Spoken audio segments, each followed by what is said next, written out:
Hello and welcome into Pat's Latest. I'm your host, Mike Gambardella, and we are officially just 3 weeks away from the NFL draft, so the hype machine is in full gear, but several meetings, especially top 30 NFL draft visits, along with several players getting their names mentioned among top targets for the Patriots, have the rumor mill churning, and we sift through what's going to impact the Patriots and what could be the deciding factor between joining the Foxborough few or not. Before we get into everything for today's episode, make sure you go down and subscribe for our channel. Get into the comments and let us know who you think the top targets for the Patriots should be, as well as who are those remaining few free agents that the Patriots need to lock up before the NFL draft. We start today looking over at Shedeur Sanders, and someone that we actually had just talked about 2 days ago as a potential dark horse candidate, as we talked about landing spots for Shedeur and the impact that the Patriots picking at number 4 could actually present draft targets for other teams coming up and trading for that number 4 pick. Now it goes from conjecture to actually being confirmed, as Shedeur Sanders will indeed meet with the Pittsburgh Steelers on Thursday. The Steelers doing their due diligence and reportedly are still very much interested in Aaron Rodgers. But now looking at the NFL draft quarterback class in 2025, and obviously with Cam Ward, it now is Cam Ward going number 1, projected to be at the Tennessee Titans. Shedeur Sanders now headlines the available group of quarterbacks. The Steelers would be welcoming to Shedeur Sanders, and I think fits what they want to do, finding a pocket quarterback and being able to hit their duo now, the newly added one in DK Metcalf and George Pickens. Now, what this means is that the Steelers actually are thinking they could potentially see Sanders slide at this point, as they are picking at 21. The Patriots obviously want that hype to start growing around him and have a team come up to potentially trade at 4. It's yet to be seen if Sanders can get that groundswell to be able to get a team like Pittsburgh to trade up from 21 to 4. And we talked about it 2 days ago, and please go back and check out that episode for even more on this topic. But the Steelers would have to get creative in their draft package because they don't have a second round pick this year as well. So the Patriots would have to get a few interesting things and potentially needing the Steelers next year, number 1. And I'm not sure that is something that lines up right now. So unfortunately, with Shedeur actually getting this early look from the Steelers, it actually doesn't bode as well for the Patriots as one might hope. But what this does mean is that teams are really starting to go and do their homework on this quarterback class. And it's all it takes is one team to fall in love with either Shedeur Sanders, Jackson Dart. We heard Jalen Milroe is going to get that first round draft invite and go to Green Bay for the NFL draft, and he could hear his name at the back end of the first round. So we could see a lot of people jump up, which could allow a lot of movement for the Patriots. And as long as more quarterbacks are sliding into that first round, that means more other talented players are sliding backwards and potentially could open up either an offensive tackle or potentially a lot of wide receivers in this draft, which we'll talk about a little later on.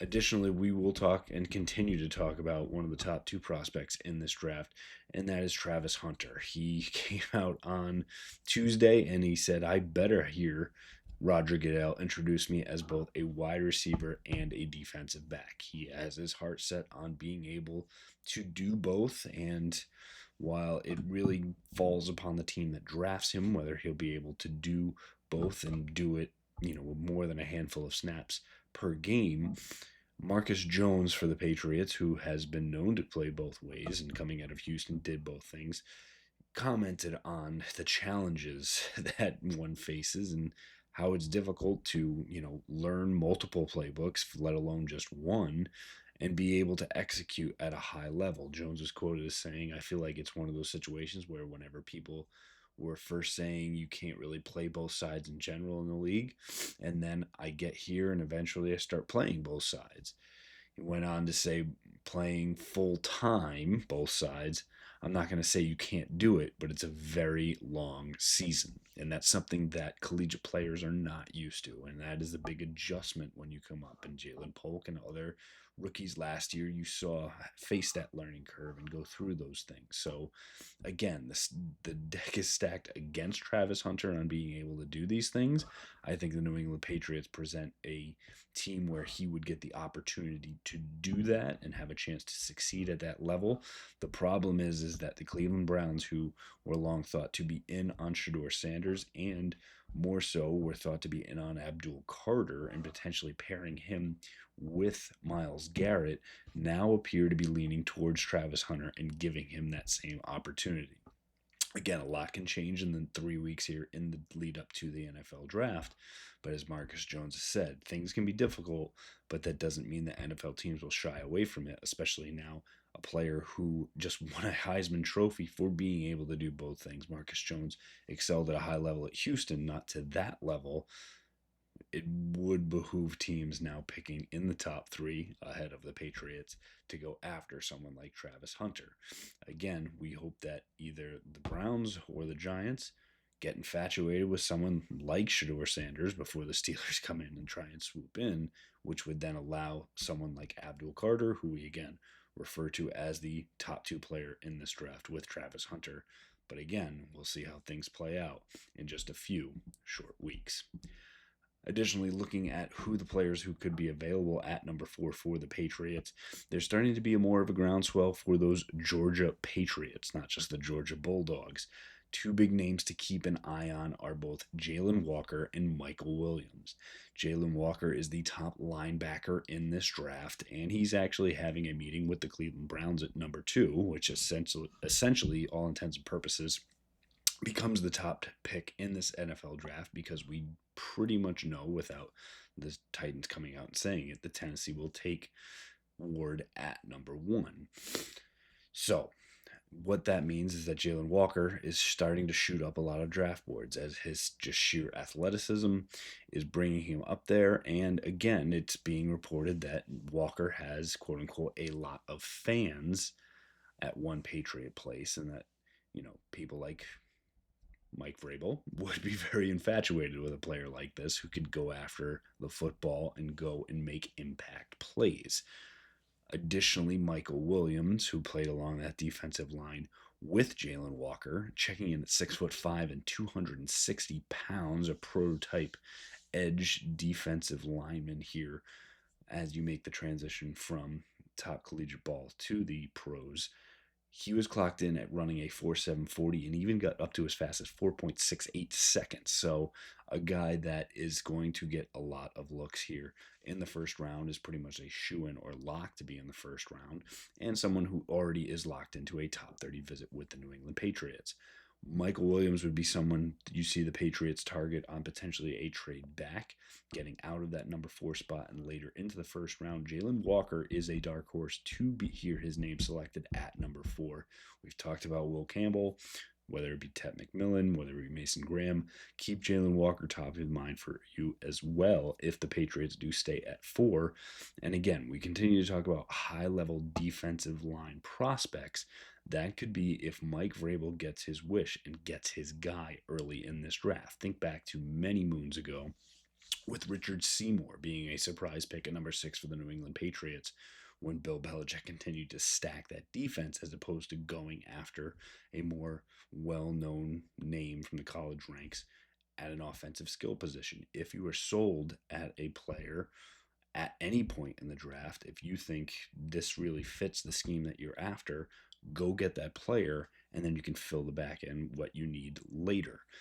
Essentially, if Mike Vrabel and Elliott Wolf come to the conclusion that there are stud defenders here that they can't pass on, specifically someone like Jalen Walker, take him at 4. You further set your defense and then can say we can either trade back into the first round, identify the offensive tackle position, or again, picking in that top of the second. And if continued players go and slide, trade into that second round and start to address players positions like wide receiver. Speaking of wide receiver, Jalen Noel is also getting a top 30 visit with the New England Patriots.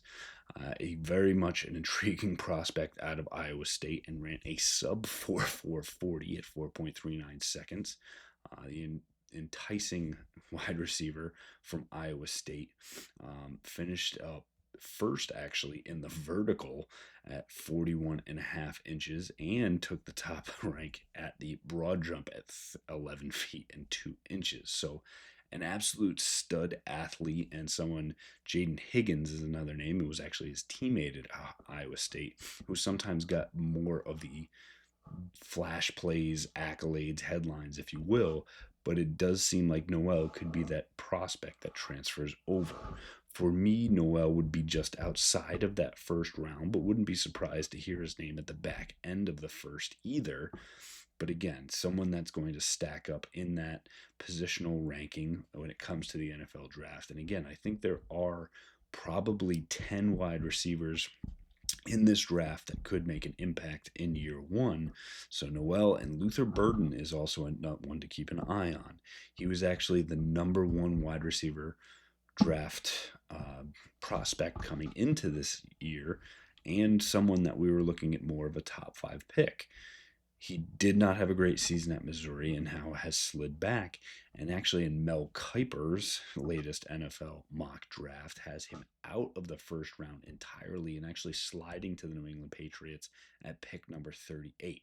Personally, I do not think he will slide that far back, and it would have to be either trading into the back end of the first round to get him or being one of the top picks at that second round. But again, that would be a spot where the New England Patriots could make a splash and go and get someone like that.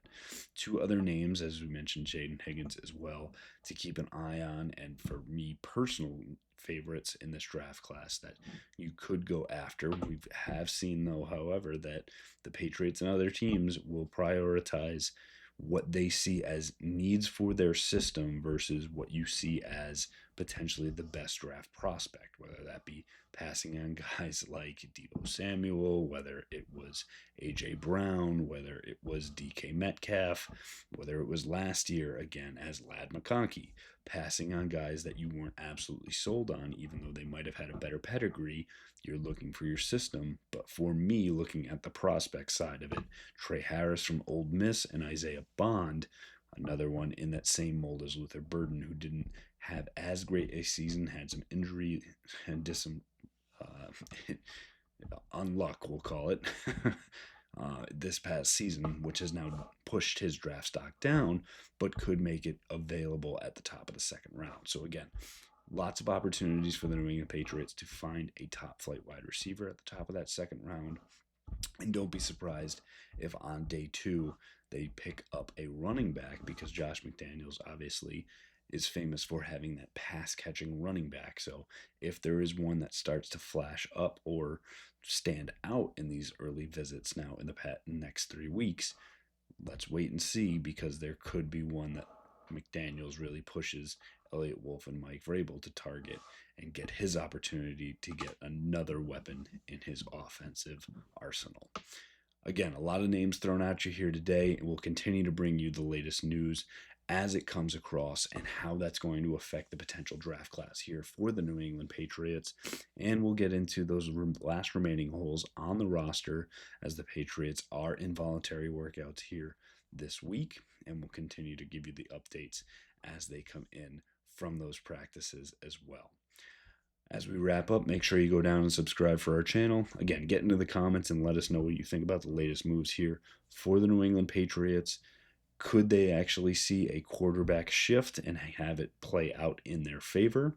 Or should they be looking elsewhere and focusing more on the defensive side of the ball and letting Drake May carry that offense as he did late last season? Again, thank you as always for joining us, and fight on, Foxborough.